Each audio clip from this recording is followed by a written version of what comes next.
우리가 지난 시간을 잠시 살펴보자면 노아와 그의 가족들은 1년 17일 만에 방주에서 나왔습니다. 오랜 시간 동안 방주에서 갇혀 있었기 때문에 이 노아가 나오자마자 한 일은 무엇일까요? 바로 그 노아는 자신을 위해서 그 시간을 사용하지 않았습니다. 노아는 가장 쉬고 싶고 가장 마음과 정신이 해이해지기 쉬운 순간에 하나님께 예배를 드렸습니다. 여러분, 예배는 하나님 앞에서 우리가 죽는 시간이지요.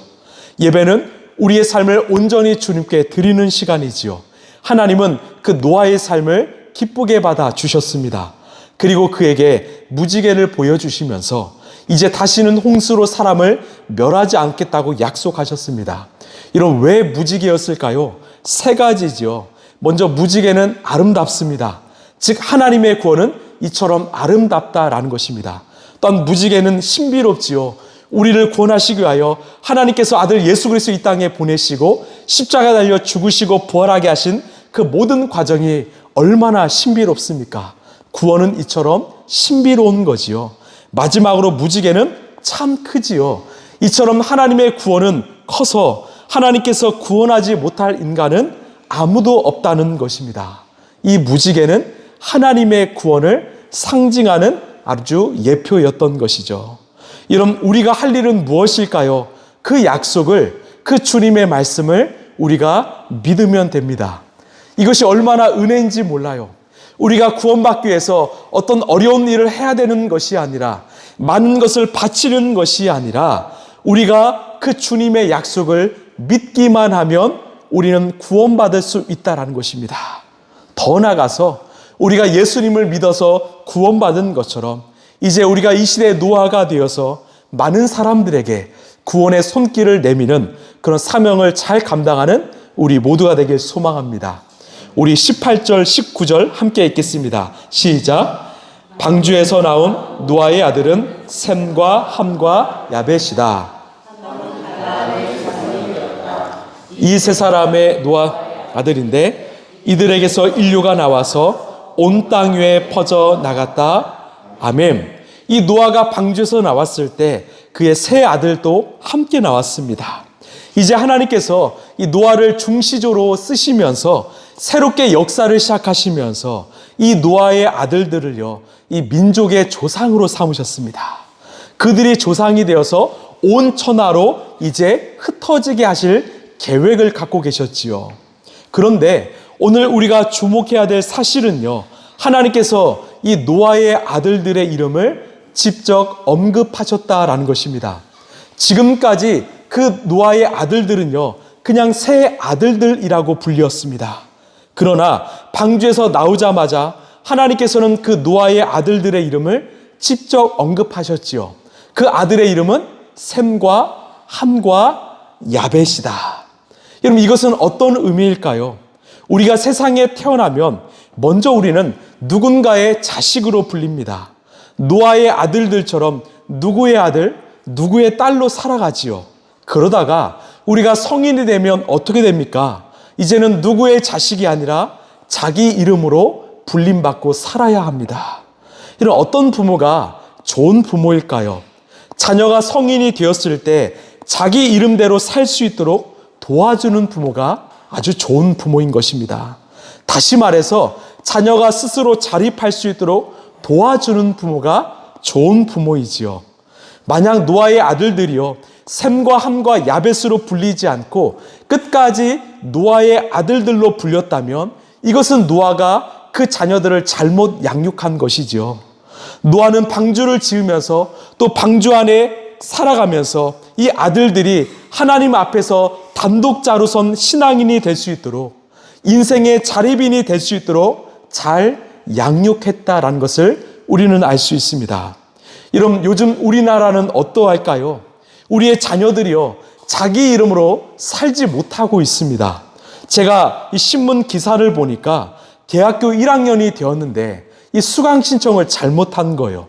그랬더니 이 부모가 직접 교수님께 연락해서 잘못했다고 고쳐달라고 그런 연락했던 기사가 나왔다는 것을 보았습니다. 또 아들이 군 입대를 했는데 이 엄마가 쫄래쫄래 그 군대까지 쫓아가서 훈련소 옆에 숙소를 잡았대요. 그리고는 지휘관에게 아들을 잘 보살펴달라고 연락하고 문자하는 일들이 비일비재한다고 합니다. 여러분, 안 되겠지요. 부모들은요, 우리의 자녀가 스스로 자립인이 되어서 자기 이름답게 참다운 신앙인답게 살 수 있도록 도와주어야 합니다. 노아는 이것을 참 잘했다고 주님은 알려주시는 것입니다. 우리 20절 말씀입니다. 자, 시작. 노아는 처음으로 밭을 가는 사람이 되어서 나무를 심었다. 아멘. 자, 이제 새로운 땅이 펼쳐지고 노아는 처음으로 밭을 가는 사람이 되었습니다. 그 땅에 포도나무를 열심히 심었지요. 그런데요, 여기서 문제가 하나 발생합니다. 이 밭을 가는 사람을 히브리 말로 이시 하아다마라고 하는데 어떤 뜻이 있냐면 정확한 표현으로 땅의 사람이란 뜻을 갖고 있습니다. 무슨 말일까요? 하늘의 사람으로 살아왔던 노아가 이제는 평안해지면서 땅의 사람으로 전락하게 되었다라는 것입니다.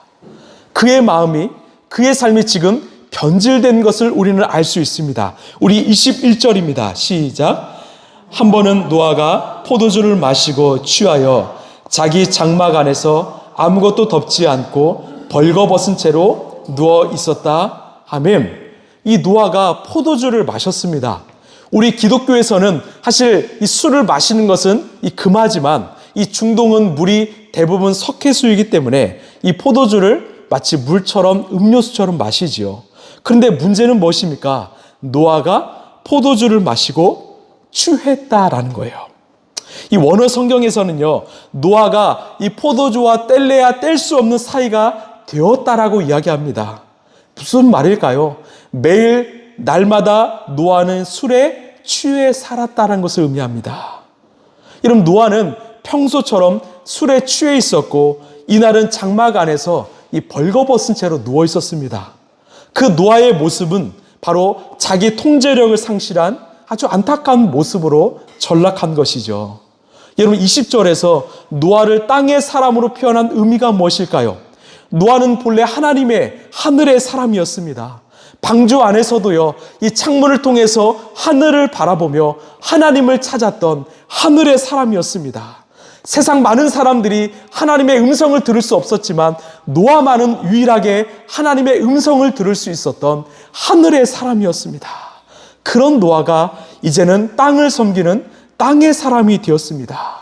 어떻게 이렇게 되었을까요? 이 포도 열매를 수확하고 이 포도 열매가 포도주가 되기 위해서는 오랜 시간이 필요하지요. 즉, 노아는 그 오랜 시간 동안 이 편안한 삶을 지속하면서 그 처음 사랑, 처음 마음을 잃어버린 것입니다. 여러분, 우리도 예수님을 만나고 나서 우리가 다짐했던 그 처음 마음이 있지 않습니까? 내 삶에 어려움이 찾아왔을 때, 내 삶에 위기가 찾아왔을 때 우리는 예수님을 찾았고 그 예수님이 우리의 삶을 찾아오신 그 경험이 있지 않습니까? 그런데 우리의 삶이 시간이 지나면서 평안해지면서 점점 우리는 그 사랑을, 그 마음을 잃어버리진 않았습니까? 여러분, 우리 신앙인으로서 중요한 것은요, 바로 처음 마음을 잃어버리지 않는 것입니다. 여러분, 대표적으로 이 솔로몬이 그랬지요. 이 솔로몬이 하나님을 위해서 예루살렘 성전을 지었습니다. 하나님이 기뻐하시면서 이 솔로몬에게 내가 너에게 선물로 무엇을 줄까 요청하셨습니다. 그때 솔로몬은요, 돈도 아니고 명예도 아니고 어떤 인기도 아니고 권력도 아니고 듣는 마음, 지혜로운 마음을 구했습니다. 이처럼 솔로몬은 겸손한 왕이었지요. 그런데 시간이 지나면서 그가 어떻게 변했습니까? 이방 여인들과 결혼했고 또 우상을 섬기는 그런 비참한 왕이 되어버렸습니다. 완전히 변질되고 말았지요.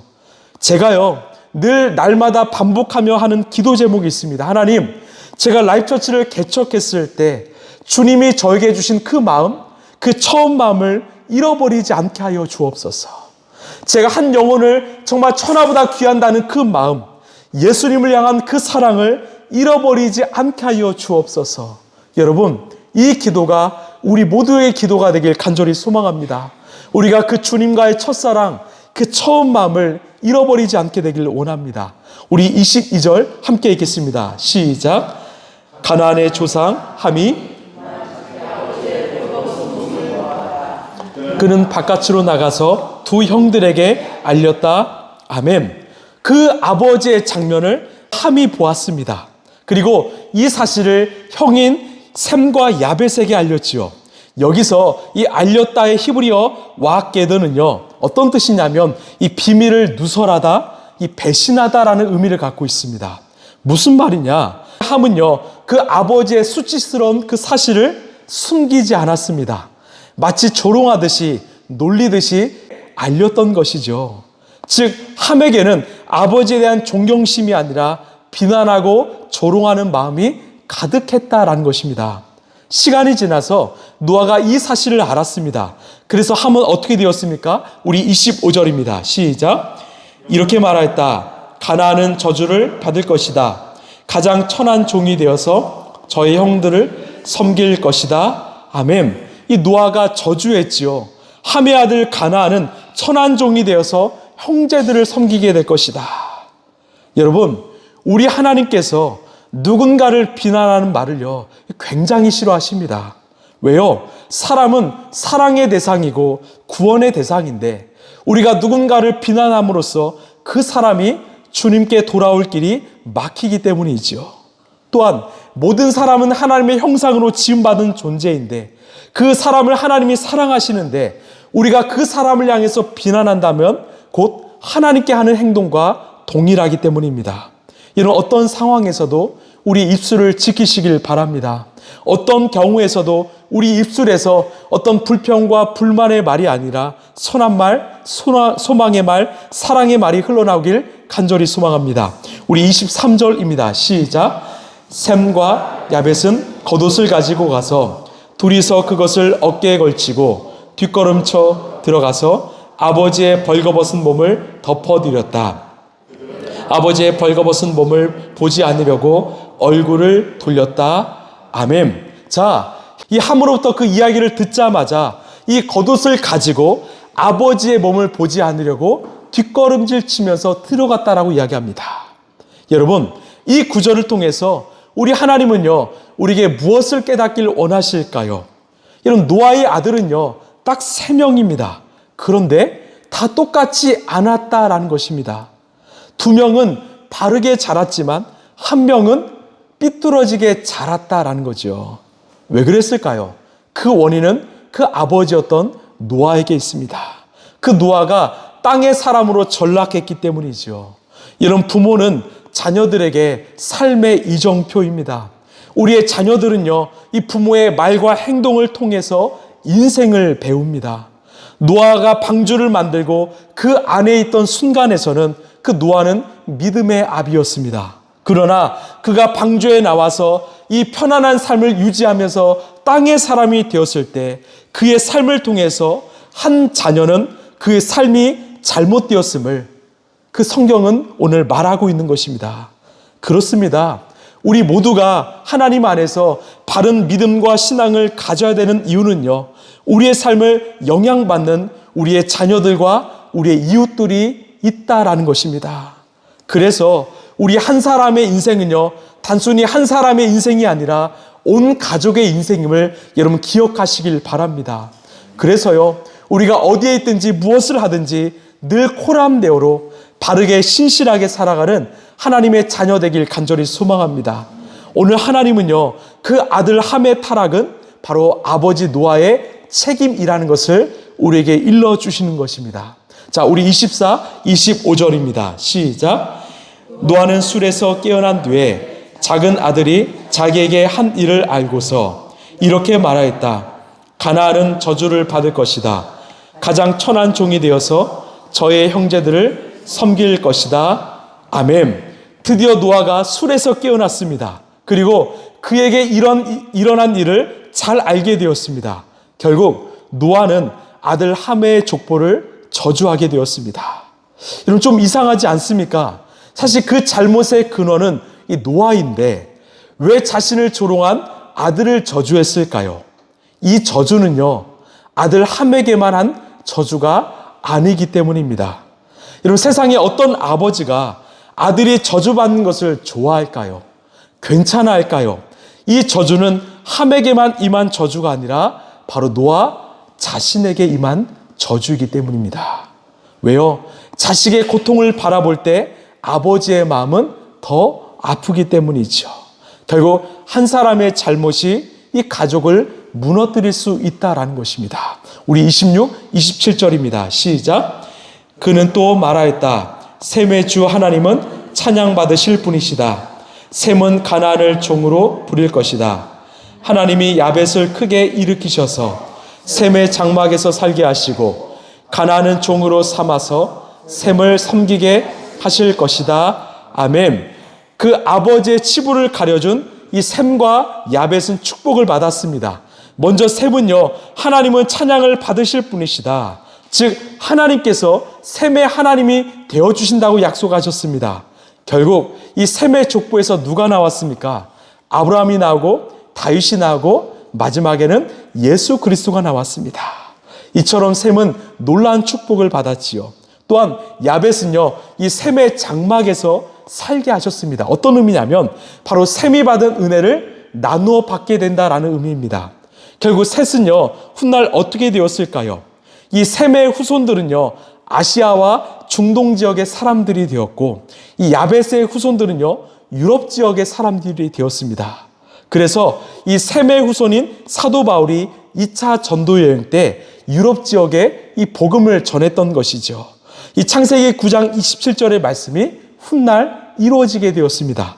마지막 함의 후손은요, 이 아프리카 지역의 사람들이 되었습니다. 주로 많은 외세의 침략을 받으며 종으로 살게 되었던 거죠. 이런 무슨 말일까요? 우리 하나님의 언약은요, 이 역사 안에서 정확하게 분명하게 이루어지고 있다는 것입니다. 여러분, 왜 우리가 약속의 책인 하나님의 말씀을 봐야 할까요? 오늘도 이 약속은 우리의 삶 가운데 신실하게 이루어지고 있기 때문입니다. 우리 마지막 28, 29절입니다. 시작. 홍수가 있은 뒤에도 노아는 350년을 더 살았다. 모두 950년을 살고 죽었다. 아멘. 성경은 9장을 마무리하면서 노아는 350년을 더 살다가 950세에 죽었다라고 말합니다. 왜 성경은 노아가 홍수 뒤에 350년을 더 살았다라고 이야기할까요? 바로 이것이 노아의 인생의 퇴장이었기 때문입니다. 여러분, 우리는 노아의 첫 등장을 알지요. 노아는 어떻게 등장했습니까? 노아는 당대 의인이었고 온전했고 하나님과 동행했던 자다. 하나님께서 칭찬하며 그의 등장을 알리셨습니다. 그러나 그의 퇴장은 어떻게 되었습니까? 술에 취해 살았고 그로 인하여 자식 중 한 명은 잘못된 길을 가게 되었습니다. 너무나 안타까운 인생의 마무리가 아닐까 싶습니다. 여러분, 오늘 말씀을 통해서 우리는 세 가지를 기억했으면 좋겠습니다. 먼저 첫 번째, 부모는 이 세상을 떠나는 날까지 우리 자녀들 앞에서 바른 신앙의 이정표로 살아야 된다는 것입니다. 젊었을 때 그 믿었던 뜨거웠던 신앙이 아니라 이제는 나이가 들어서도 더 깊고 좋은 신앙의 이정표로 살아가길 원하신다라는 거죠. 두 번째는 우리는 나이만 들어가는 노인이 아니라 영적으로 깊어지는 어른이 되어야 합니다. 그래서 우리의 삶을 통해서 더 많은 영혼들이 우리를 찾아와야 합니다. 마지막으로 우리는 하나님께 더더욱 감사해야 합니다. 이 노아의 마지막은요, 참 추한 모습이었지요. 사실 우리도 마찬가지 아닙니까? 우리처럼 참 추한 존재가 어디 있습니까? 그런 우리를 우리 주님께서 구원하셨다라는 거예요.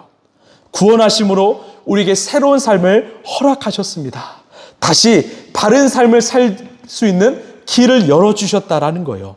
이런 우리 인생 가운데 다시 한 번 더 기회가 있다는 것이 얼마나 큰 은혜인지 모릅니다. 여러분, 우리는 오늘 노아의 삶을 반면교사 삼아서 정말 처음 마음을 잃어버리지 않고 끝까지 변치 않는 우리 모두가 되길 간절히 소망합니다. 말씀을 마무리하겠습니다. 우리가 그 처음의 노아의 마음처럼 끝까지 우리가 주님을 따라가길 원합니다. 그리고 노아의 마무리를 닮지 않게 되길 원합니다. 처음부터 끝까지 신실한 크리스찬이 되길 소망합니다. 여러분, 나이만 들어가는 노인이 아니라 영적으로 성숙한 어른이 되길 간절히 소망합니다.